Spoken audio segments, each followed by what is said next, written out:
everybody, a very warm welcome all of you to the YouTube channel of Utkarsh classes 6 to 10। सभी का बहुत बहुत स्वागत है हमारे YouTube चैनल पर। मेरा नाम है Ayesha. I am Aisha, your social studies mentor, back again with another video।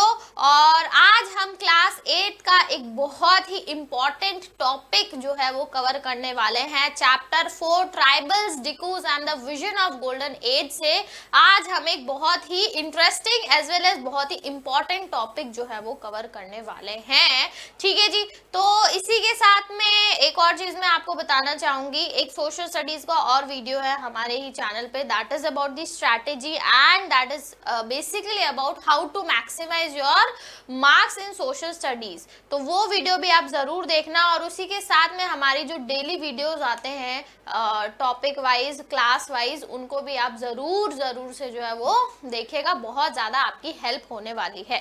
ठीक है जी, चलिए शुरू करते हैं आज का topic, tribals, dikus and the vision of the golden age. जैसा कि आप सबको पता है, क्लास 8 में हम लोग पढ़ते हैं मॉडर्न इंडियन हिस्ट्री।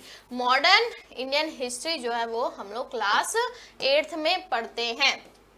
इसी के साथ में एक जो है वो जैसे ही ब्रिटिशर्स का अराइवल होता है इंडिया के अंदर with the battle of Plassey 1757, with the battle of Plassey उनको बंगाल का जो है वो रूलिंग मिल जाती है। बंगाल के जो है जितने भी रेवेन्यू राइट्स हैं वो सारे मिल जाते हैं। With the battle of Buxar 1764 उनको बिहार, बंगाल और उड़ीसा तीनों के revenue rights treaty of Allahabad के तहत मिल जाते हैं। तो धीरे धीरे हम लोग क्या देख रहे हैं कि ब्रिटिशर्स जो है वो अपनी जड़ें जमा रहे हैं इंडिया में। Britishers are establishing the roots in India. धीरे धीरे जो है वो उनकी जड़ें जमना शुरू हो जाती है। एंड आफ्टर 1858 हम लोग देखते हैं कि गवर्नमेंट ऑफ इंडिया एक्ट आता है, कंपनी का जो है वो। चलो ये चीजें हम बाद में देखेंगे, यहाँ तक मैं टाइमलाइन को रोक देती हूँ। जब ये वाली चीजें आएंगी तो इसको हम आगे कंटिन्यू करेंगे। ये चैप्टर क्या है, ट्राइबल्स एंड डिकूज के बारे में, यानी कि जो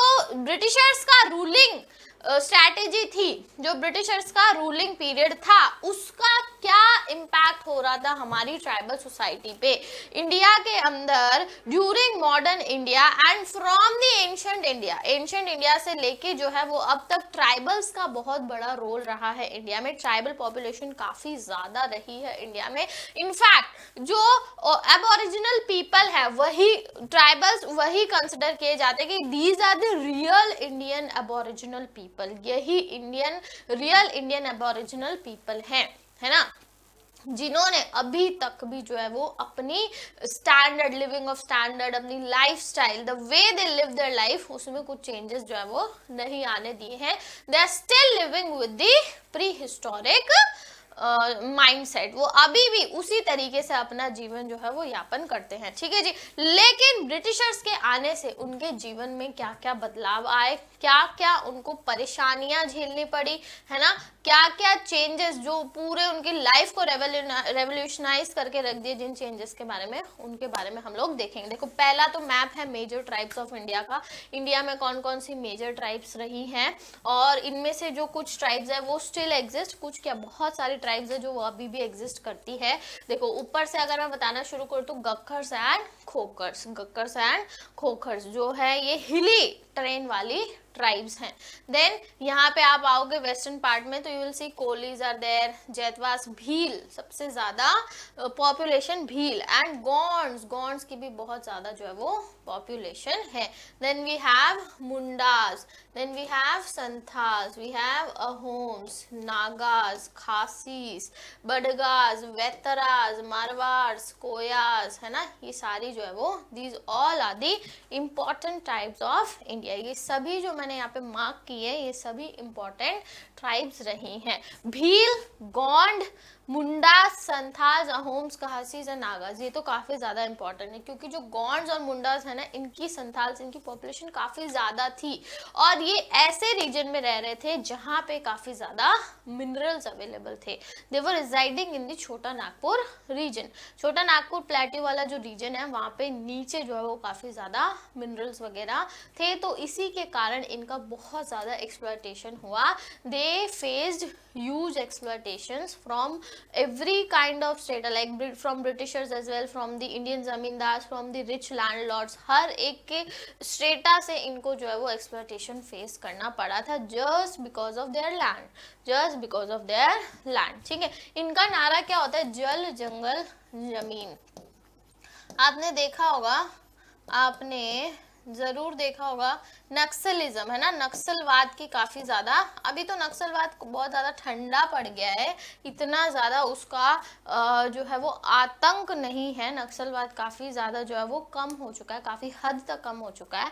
तो नक्सलवाद की शुरुआत ही इसी कारण होती है क्योंकि ट्राइबल्स को उनके राइट्स नहीं मिलते, they are devoid of their rights, उनके जो जमीन पे राइट्स है, उनके जंगलों पे जो राइट्स हैं, उनको उनके राइट्स नहीं मिलते। इसी के कारण जो है वो काफ़ी ज़्यादा फिर रेबेलियस एटीट्यूड वो लोग अपना लिया और उसके कारण जो है वो नक्सलबाड़ी से शुरू हुआ था, नक्सलाइट मूवमेंट की जो है वो शुरुआत हुई थी, है ना। अभी तो इतना it is not that much relevant. तो इनका नारा दिया गया था जल जंगल ज़मीन, यानी कि ये हमारे राइट्स हैं, we have right over water, we have right over our forest and we have right over our land.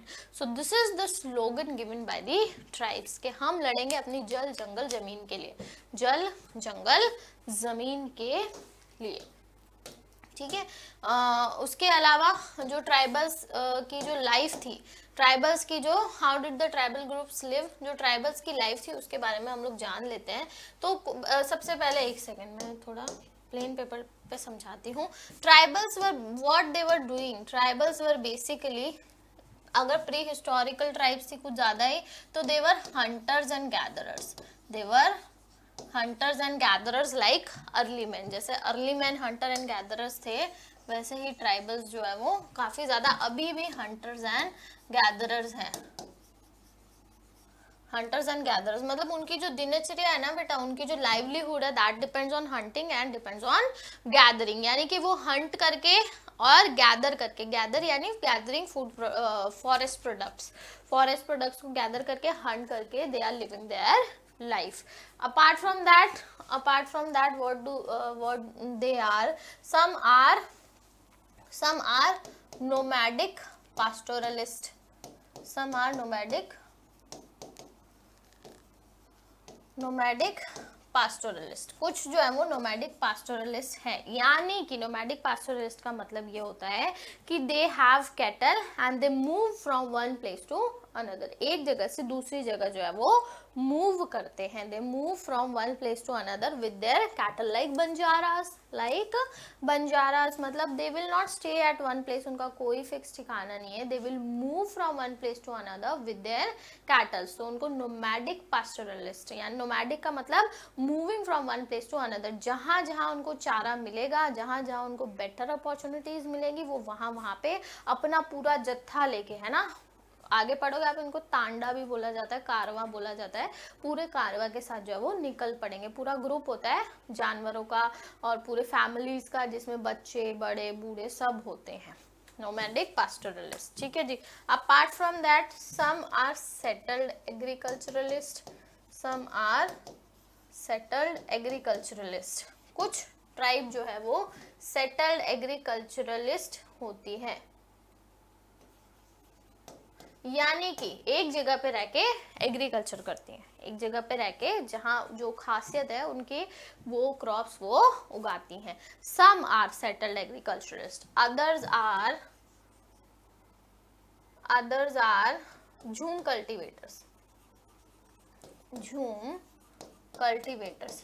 Now what is jhum cultivators? Jhum cultivators इसको हम पूरा अच्छे से देखेंगे, अभी आप फिलहाल ये बात ध्यान रख लो। Some are traders also, some are traders also, कुछ ट्राइब ट्रेडर्स भी होती हैं, कुछ ट्राइब जो है वो ट्रेडर्स भी होती हैं। And some are handicraft artisans, कुछ ट्राइब जो है वो हैंडीक्राफ्ट आर्टिजन्स भी होते हैं, मतलब they use to make different things, handicraft की डिफरेंट थिंग्स बनाते हैं। उसके अलावा सिल्क सिल्क वॉर्म जो है पूरा सिल्क बनाने वाले काफी ज्यादा ट्राइबल लोग ही थे। तो बहुत सारे ट्रेडर जो है उनके पास आते थे, कुछ टाइप्स तो इट्स सेल्फ इज ट्रेडर और कुछ जो है हैंडीक्राफ्ट आर्टिसन एंड कुछ जो है वो सिल्क प्रोड्यूसर्स भी होते। तो कुछ जो ट्रेडर्स है वो पैसा लेकर आते हैं और उनको एडवांस देते हैं, बोलते तुम सिल्क प्रोड्यूस करो, उनसे सिल्क बनवा के ले जाते बहुत ही सस्ते दामों में। उनको ट्राइबल्स को इतना नॉलेज नहीं कि भाई सिल्क की क्या रेट है, सिल्क की क्या वैल्यू है, क्या इंपॉर्टेंस है, तो बहुत सस्ती रेट्स में उनसे बनवा के ले जाते और बाहर ले जाके बहुत महंगा बेचते, क्योंकि सिल्क की बहुत वैल्यू है। सिल्क की जो प्योर सिल्क की जो साड़ियाँ वगैरह बनती है ना, उसकी वो बहुत महंगी बिकती है, हज़ारों में बिकती है वो। तो इससे खूब ज़्यादा मतलब ट्राइबल्स तो बहुत गरीब ही रह गए, हालांकि उनका ये प्रोफेशन था, उनका ही सारा ये सब मेहनत होती है, लेकिन फिर भी they were not that much earning. Who was earning? The middleman, the trader was earning hugely. ठीक है जी। तो ये कुछ ट्राइबल्स का प्रोफेशन मैंने यहाँ पे लिखा है। इसमें ये जो पॉइंट आया है झूम कल्टीवेटर्स, इसको हम जो है वो अच्छे से देखते हैं, क्योंकि ये यूएसपी बन गई थी। It became the USP of jhum cultivators, है ना।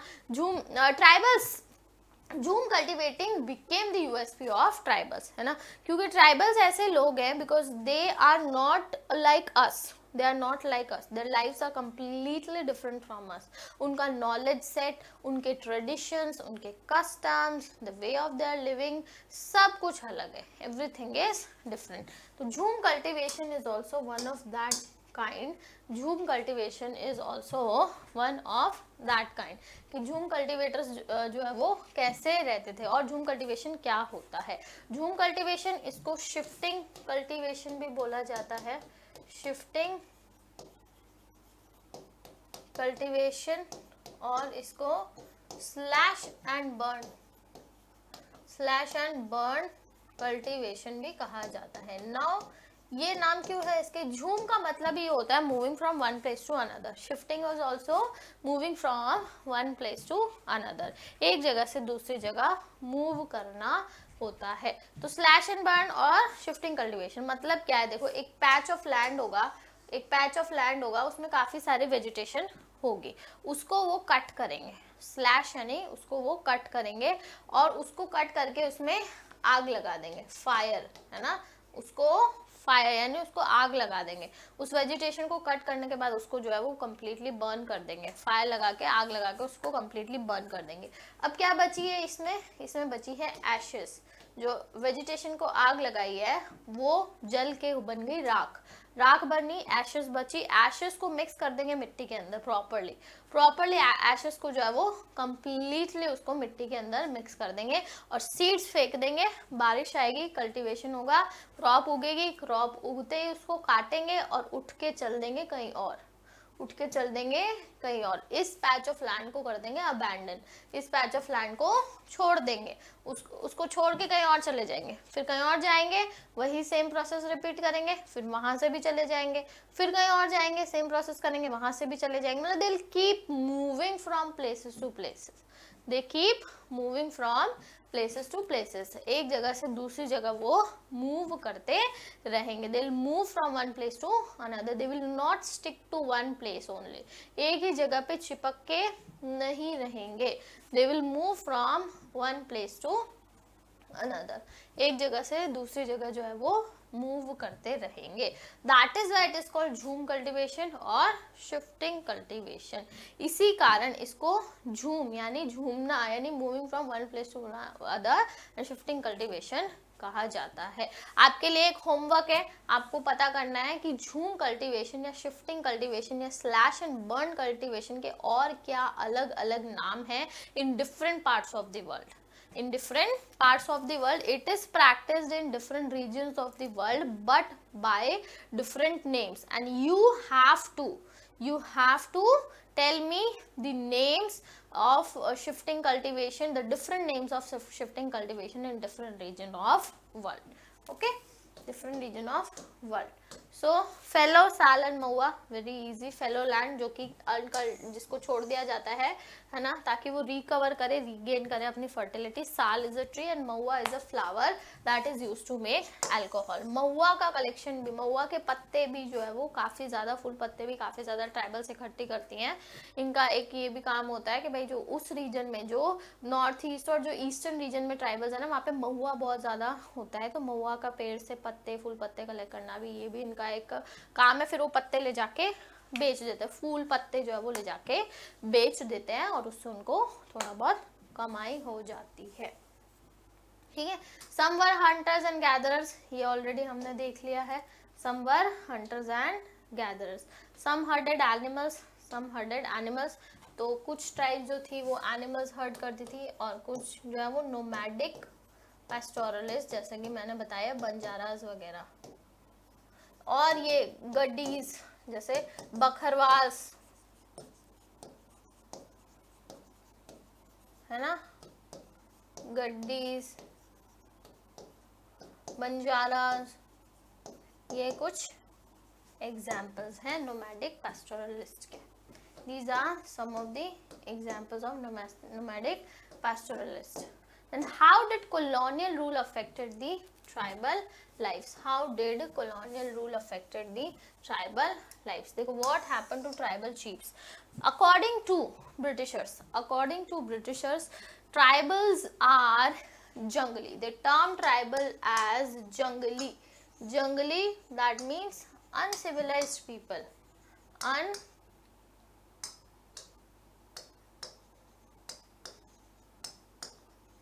Uncivilized people. जंगली मतलब uncivilized people. स्पेलिंग तो समझ में आ रही ना, फिर I should write this in block letters. जंगली बोला भाई उनको, जंगली यानी कि uncivilized people. According to Britishers, tribes are जंगली, है ना, ट्राइबल्स जंगली एंड अनसिविलाइज्ड, ट्राइबल्स आर जंगली एंड अनसिविलाइज्ड। उनके कहने का मतलब ये था कि these people are completely uncivilised और इनको सिविलाइज करने का काम जो है वो हमारा है। We have to civilise them, we have to civilise them. उसके अलावा Britishers did not like the shifting और झूम कल्टीवेशन, क्योंकि इसकी वजह से रेवेन्यू लॉस होता है। उसके अलावा they do not like their position over forest. उनको क्या नहीं पसंद आया, उनको पसंद नहीं आया कि भाई झूम कल्टीवेशन ये लोग जो करते हैं इसको कम्प्लीटली बैन करो, इसको कम्प्लीटली बंद करो। इसके अलावा फॉरेस्ट राइट्स इनके रिस्ट्रिक्ट कर दो, फॉरेस्ट के राइट्स जो है वो रेस्ट्रिक्ट कर दो। इसके अलावा proper revenue should flow, proper revenue आना चाहिए ट्राइब से एक प्रॉपर रेवेन्यू फ्लो होना चाहिए। Proper revenue should be come from tribe. झूम कल्टीवेशन बंद करो सबसे पहले, क्योंकि अकॉर्डिंग टू ब्रिटिशर्स को कुछ लेना देना नहीं था। They were only and only concern with the revenue. उनको चाहिए था कि बस सिर्फ पैसा आए हमारे पास, सिर्फ पैसा आए। तो झूम कल्टीवेशन करते तो वो एक जगह से दोस्तों उन पे कोई ट्रैक नहीं रख सकता, है ना, उन पे कोई ट्रैक नहीं रख सकता। तो उन्होंने बोला ये झूम कल्टीवेशन बंद करो और फिक्स उनको लैंड्स दो और फिक्स जो है उनसे कल्टीवेशन करवाओ। ठीक है, उसके अलावा फॉरेस्ट राइट्स उनके छीन लिए गए थे, क्योंकि forest were the humongous stock of resources. Forest क्या थे? Humongous stock of resources. लकड़ी है, महंगी महंगी लकड़ियां हैं वहाँ पे, उसके अलावा भी बहुत सारी ऐसी चीजें हैं जिनकी बहुत ज्यादा वैल्यू है।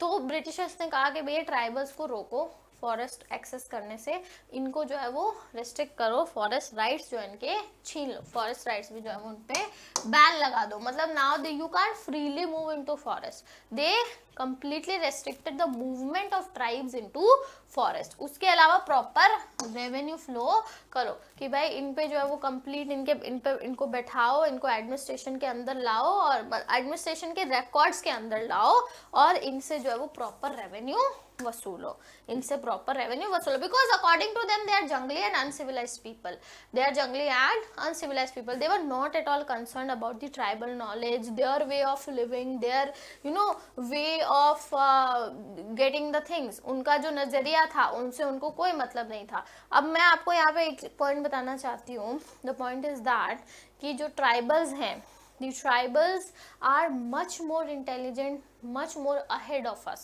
हमारे पास, हम खुद को मॉडर्न बोलते हैं और हम उनको अनसिविलाइज बोलते हैं, that is completely absurd thing, बहुत ही ज़्यादा अब्सर्ड बेतुकी बात है ये। वाई?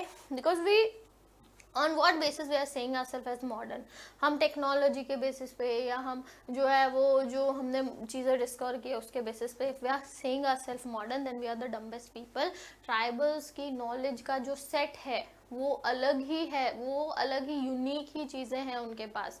जैसे कि बहुत बार मैंने स्टोरी बताई है, अंडमान निकोबार में जब सुनामी आई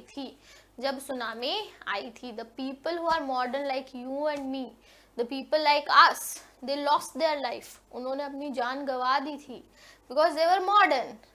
और बाद में पता चला no casualty has been reported of any tribe, कोई भी ट्राइब का एक भी बंदा, एक भी इंसान की डेथ नहीं हुई थी, एक भी इंसान की डेथ नहीं हुई थी।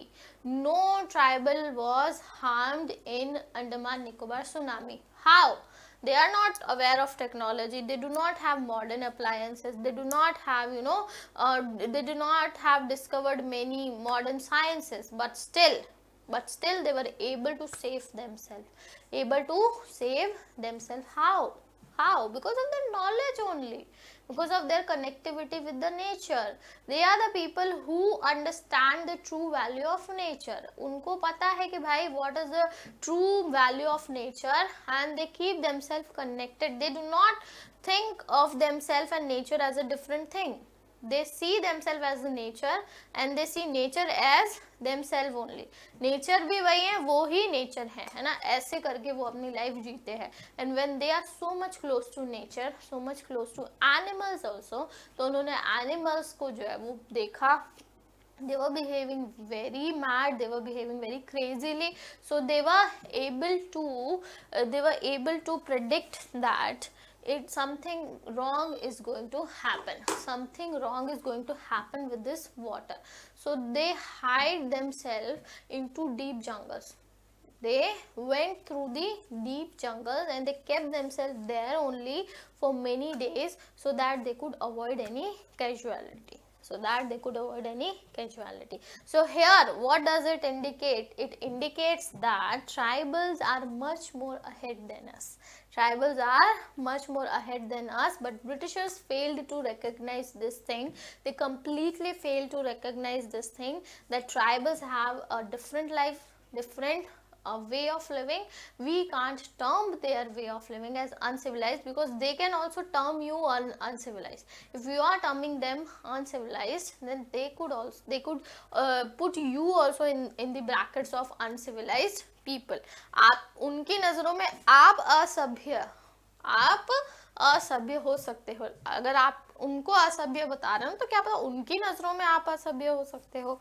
दे वुड बी लाइक कि कितने गंवार लोग हैं, यही नहीं पता उनको सब नॉलेज होता है। They have knowledge of each and every tree, each and every single product of forest, हर एक चीज के बारे में उनको पता है। they know about the uses of so many things, they know about the medicine, they know about the about the physics also, physics के बारे में भी उनको काफी चीजें पता है। That is why they are surviving in the forest, why they are able to survive in the forest, because of this only, what happen to shifting cultivators. देखो ये चीज मैंने ऑलरेडी मेंशन कर दी है कि shifting cultivation it was completely banned,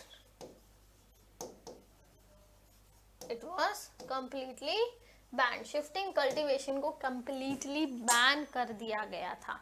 मतलब shifting cultivators को complete जो है वो एडमिनिस्ट्रेटिव रिकॉर्ड्स में ला दिया गया कि तुम लोग एक जगह से दूसरी जगह मूव नहीं करोगे, you have to stay at one place, you have to cultivate crop, you have to pay revenue, you have to, ठीक है। fields were fixed, revenue was fixed. Fix कर दी थी सब, फील्ड्स भी और रेवेन्यू भी, fields and revenue both were fixed, ठीक है. So this is what happened with the tribals. Tribals, अच्छा डिकोज जो शब्द है, डिकोज यानी कि जो ट्राइबल लोगों के जो समाज होता है, their society, somebody who is outsider, somebody who is not part of their society is diku for them, is diku for them. They saw Britishers, they saw Britishers as the डिकूस. वो Britishers को डिकूस बुलाते थे अपनी भाषा में, क्योंकि उनकी भाषा में डिकू का अर्थ होता है आउटसाइडर, डिकू का अर्थ होता है outsider. So that was all for today's topic. Thank you everybody for watching the video and do check out our app courses. हमारे ऐप कोर्सेज के बारे में भी आप जो है वो जानकारी लीजिए, काफ़ी अच्छे हैं वो.